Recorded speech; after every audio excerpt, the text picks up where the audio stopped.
Islamic শরিয়া বলছে যদি কোনো লোক কোনো মহিলাকে ধর্ষণ করে সেই লোককে মৃত্যুদণ্ড দেয়া হবে।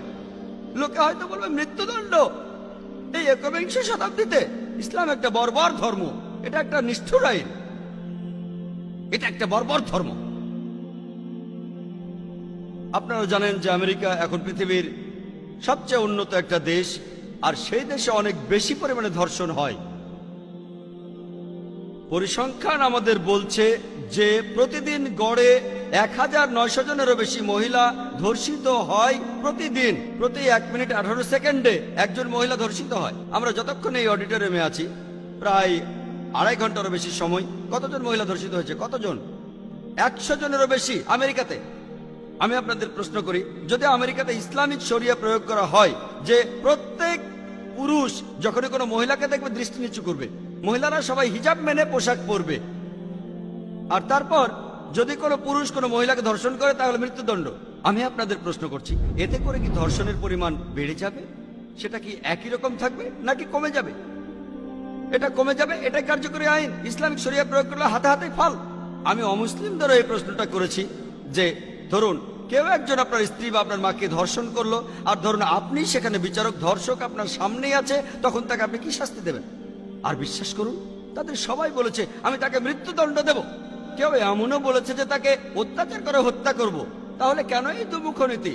যখন অন্য কারো স্ত্রীকে ধর্ষণ করা হচ্ছে তখন মৃত্যুদণ্ড একটা বর্বর আইন, আর যখন নিজের স্ত্রীকে ধর্ষণ করছে তখন আপনি বলছেন নিজেই মৃত্যুদণ্ডের কথা। কেন আপনাদের এই দুমুখ নীতি? আর আপনারা কি জানেন যে ইন্ডিয়ায় ক্রাইম ব্যুরোর একটা পরিসংখ্যান অনুযায়ী বলা হয়েছে যে প্রতি 54 মিনিটে ইন্ডিয়ায় একটা ধর্ষণের কেস রিপোর্ট করা হয়। আসলে কতগুলো হচ্ছে? আরো অনেক বেশি, রিপোর্ট একটা। আর স্বাভাবিকভাবেই ইন্ডিয়ার হোম মিনিস্টার এল কে আদভানি তিনি যেটা বলেছিলেন সেটা টাইমস অফ ইন্ডিয়ার হেডলাইন হয়েছিল।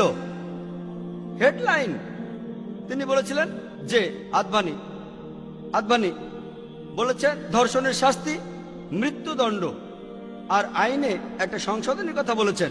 হেডলাইন ছিল টাইমস অফ ইন্ডিয়ায় 1998 সালের 28 অক্টোবরে।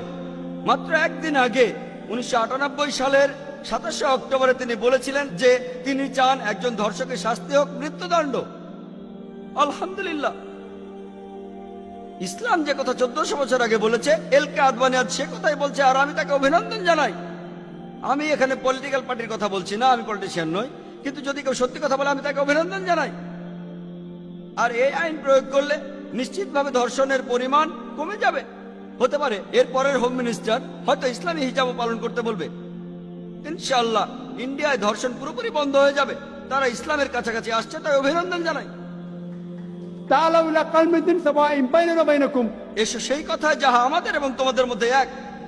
এল কে আদভানি বুঝতে পেরেছেন যে ইন্ডিয়ায় ধর্ষণের পরিমাণ বেড়ে গেছে, আর তিনি এখানে ঠিকই বলেছেন যে আইনটা একটু সংশোধনী দরকার, আর ধর্ষকের শাস্তি হওয়া উচিত মৃত্যুদণ্ড। আমি এটার পক্ষে, আমি প্রথম ইন্ডিয়ান হিসেবে আপনাকে সমর্থন করছি।